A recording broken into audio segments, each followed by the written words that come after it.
Good afternoon, everyone. How are you today? My name is Dan, and in this video, we are going to look at jacking up our LR4s. I have a 2016 and a 2013, and these procedures are exactly the same from the mechanics manuals for both of those. So I'm assuming it will apply to any LR4. So before we get started, we're jacking up a big, heavy vehicle. If it comes off the jack at the wrong time, you are dead meat. I'm sorry. Do it right. Be careful. So I'm going to show you the drawings from the mechanics manuals for the Rover approved jacking spots and jack stand spots. And then I'm going to go into the car. I'm going to show you exactly where they are. And then at the end, I'm going to show you some non-Rover approved jacking techniques to use off-road. And those are way cool, and those are absolutely not approved by Land Rover. Use at your own risk. So I assume that you have good quality floor jacks, bottle jacks, jack stands, and wheel chocks. I also assume that you know how to lower this thing down into access height and lock it there. So given that, let's go in and I'll show you the drawings of the manuals. I hope you find this useful. Okay, I just wanted to clarify that we're talking about floor jacks, bottle jacks, jack stands, and wheel chocks. We are not looking at the scissors jacks in this video at all. The instructions for the scissors jacks are in the owner's manual that lives in your glove compartment.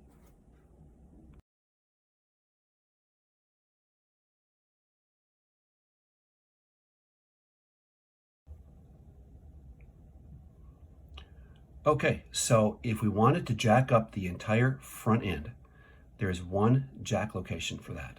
And up here, the front bumper would be down here. Then there's a cross member, a frame cross member going right through here, and you jack right there. Then the jack stands for the front end would go here and here on the frame. So then say we wanted to jack up the entire back end. The bumper is back here. Obviously that's the spare, and another cross member right there. So you're inbound from the spare and you lift there. Then the support locations for the jack stands are as shown. Then we can get fancy. We can lift on either side of the vehicle in the center and jack up the entire side of the vehicle. And when we do that, then the support locations are the same as before.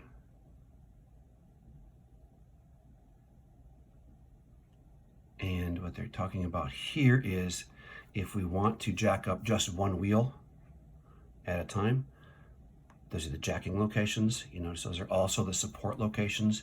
If you dig around in the verbiage, they say to jack it up and then just get a jack stand in there as close as possible on the frame. So we can jack up the front, the back, the left, the right, or each tire individually. Okay, so I would like to show you where these jacking locations are and where the jack stand locations are, because those drawings can be a little bit cryptic and it will make more sense when we see them on the vehicle. So again, there is a center jack location on the front end for the entire front end, a center jack location on the back end for the entire back end, a center jack location on the driver's side for the entire driver's side, a center jack location on the passenger side for the entire passenger side. Then there are also 4 jack stand locations. So when you use those jack points, you have access to those jack stand locations.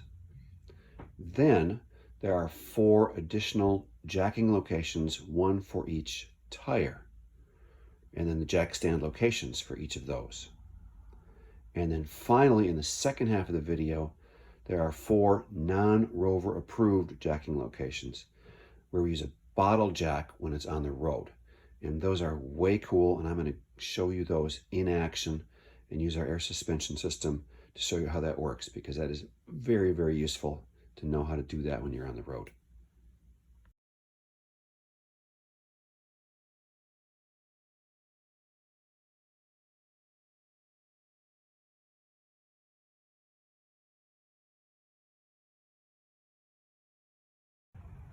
That drawing of the lift location for the entire front end is indeed quite cryptic and takes a lot of analysis to figure out exactly where that lift location is. So the white one's off at university. This red one we've had for about 2 months. And we're still getting to know each other. So here we are. This is the driver's front, okay? So now pardon me while I scooch over.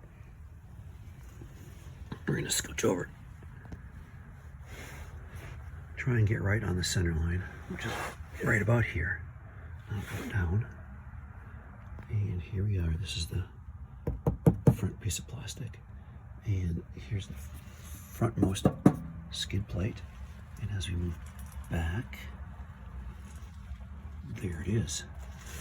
This is the beginning of the second skid plate. And here's our lift location. You put your floor jack pads right there. I don't know about putting a bottle jack up in there. It looks like a recipe for getting something stuck. Now if you feel around with your finger, the frame is right here and right here. It actually comes down and it's touching the skid plate. So there's no chance of crushing the skid plate. The frame is in direct contact. So plenty of lifting material right there. So that's where it is. And let me buzz out here again. And you keep my finger there. And let me take a look over here on the passenger side. So you can kind of tell where it is. But it's right on the center line at the beginning of the second skid plate.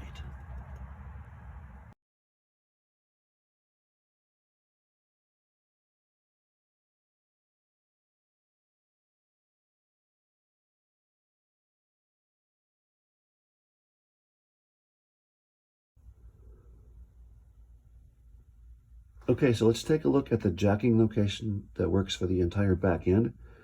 This is obviously the spare tire. That's the outbound side. This is the inbound side. There's that piece of plastic that you can see when you're behind the vehicle.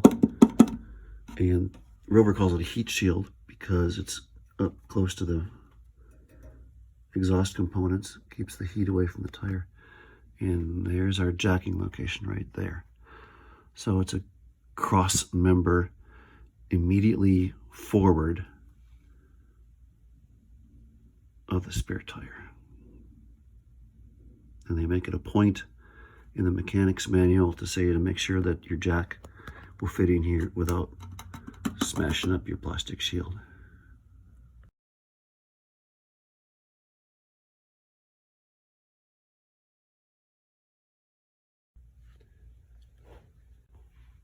So now let's take a look at the jacking point on the driver's side that will jack up the entire driver's side. So there it is. And I realize that's very hard to locate. So we have these things, whatever they are. And there's the muffler. Okay, and if I scooch back here, it'll come straight out.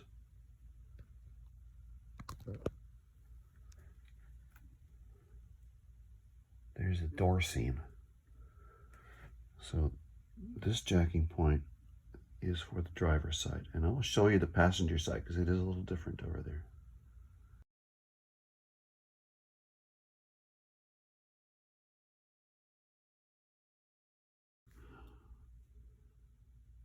Okay, so here's our jacking location on the passenger side that we can use for jacking up the entire passenger side of the vehicle. And of course, like all the other ones, it's on the frame. And again, I don't know what these things are, but over on this side, there's 3 of them, at least on this vehicle, and it's right centered on the center one. And if you look across the way, you can just see that orange rectangle there on the other side, or yellow rectangle rather, on the other side of the muffler. And that's the driver's side. So here it is over here.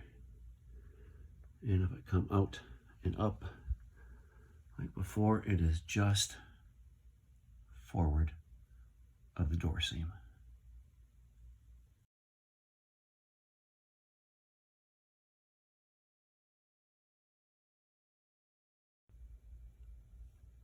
Okay, so let's get oriented. This is the driver's side front tire, and I'm on the back side. So as we look in, here's our lower front control arm, which I did just replace not too long ago. And as we come back along the frame member, there's that bracket. And then there is our jack point. And all of our jack points are yellow. So this jack point is used for jacking up the driver's side front wheel. It is also white, which means that that's where the jack stands go. And obviously, it's going to be hard to get a jack stand and a jack in there. But the manual says, the mechanic's manual says, just to do your best and get them as close together as possible. And of course, if you're jacking up the entire side or the entire front, this whole area becomes a jack stand location. And the same is true over on the passenger side. It's exactly symmetric, and it's right behind the lower control arm.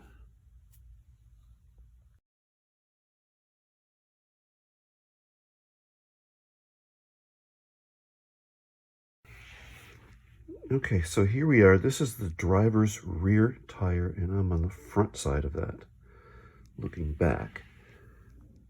And this is the air compressor for the suspension system. And as we follow the frame member back, there is our jacking point. And it's also a jack stand point. And that is, again, a little hard to locate. So I'm going to put the camera, the right-hand side of the phone is right up against the front of the rear wheel. And I'm looking straight back. It's right there. And probably the best way to locate that, this is the lower control arm for the rear end and the two brackets on either side. And it's right there. So this one will jack up the driver's rear tire, and it's also a jack stand point. And then over on the passenger side, it's exactly symmetrical. It's exactly the same location.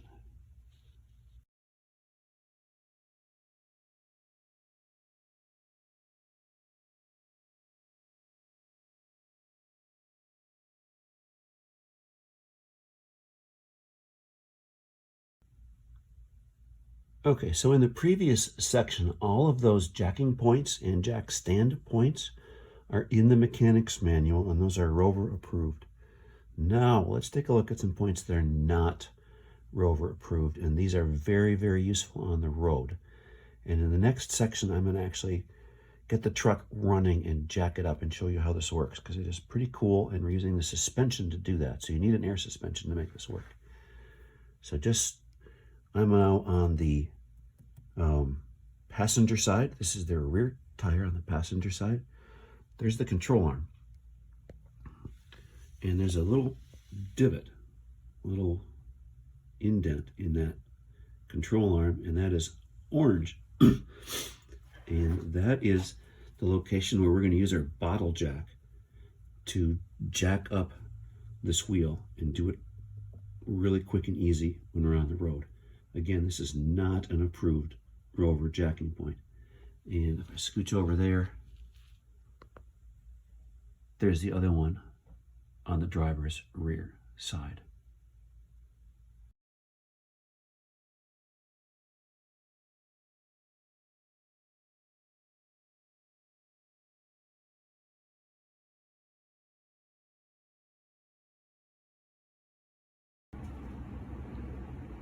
Okay, so let me show you this really great trick for off-road or on the highway or whatever. So again, this is not a Land Rover approved methodology, so do this at your own risk. So the truck is up in off-road height. We have wheel chocks on the back end, so it's not going anywhere. That's a 4-ton bottle jack, and that is set up on the passenger side, and it is tightened up into that dimple just enough to know that it's nice and tight. Obviously, if we were off-road, we'd have a piece of plywood down there from our emergency kit to give us a little better footing. But here in the garage, of course, that's not necessary.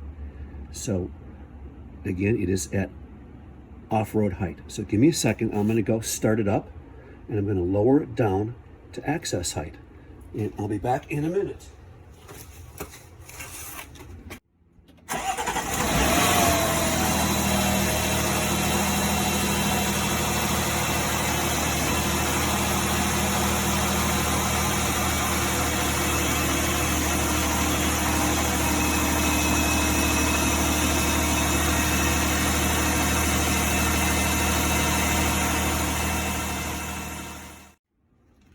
So, as you can see, it has levered itself up off the ground. Okay, so we're still looking at the passenger side. I've retorqued my lug nuts, and I'm going to start it up and raise it up to off-road height.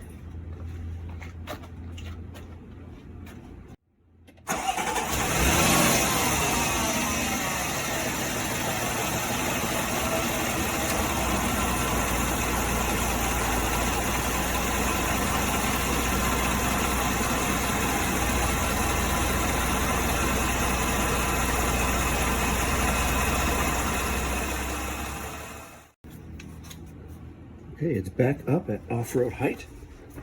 Actually, it's already loose. Let's go ahead and lower it down.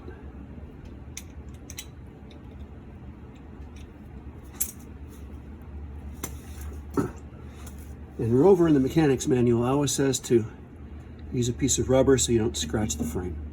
And of course, that's up to you. And that is a really cool way to do that in an off-road situation.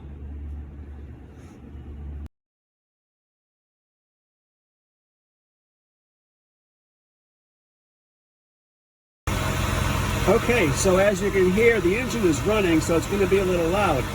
We are now on the passenger rear, and this method works on all four wheels. I'm just showing you on the back end because that's where I'm working right now. So the vehicle is in standard height. The bottle jack is set up. It's in the dimple, and it's just in there a little bit. We're going to give it 10 full strokes. 1, 2, 3, 4. 5, 6, 7, 8, 9, 10. Whew. It's a little tough. Now we wait. And as you can see, the magic of our air suspension, the wheel comes up off the ground. Now we can go ahead and do our work, and I'll be back in a minute. Okay, so if you're watching closely, you'll notice we're over here on the driver's rear side. So we are done with our work. The wheel is obviously off the ground. Now we just lower down the jack. Carefully, of course.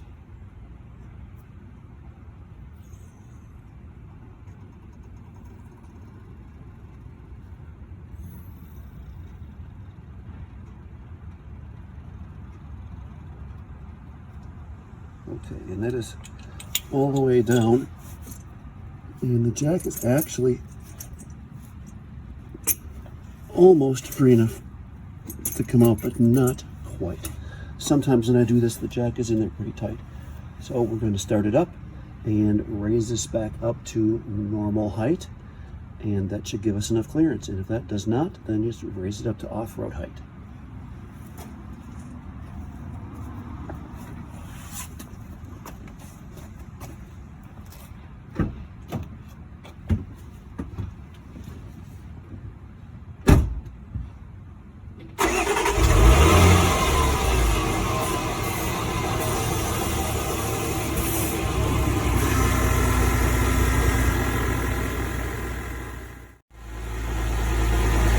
Okay, so we're at normal height, and obviously that's plenty to take the jack out. And we're done.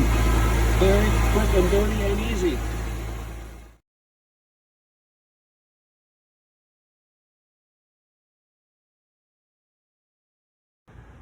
Okay, once again, be careful when you're jacking these vehicles up. They are big and heavy, and we do not want them coming down on top of us. Anyhow, I hope you find that very useful. As always, have a great day.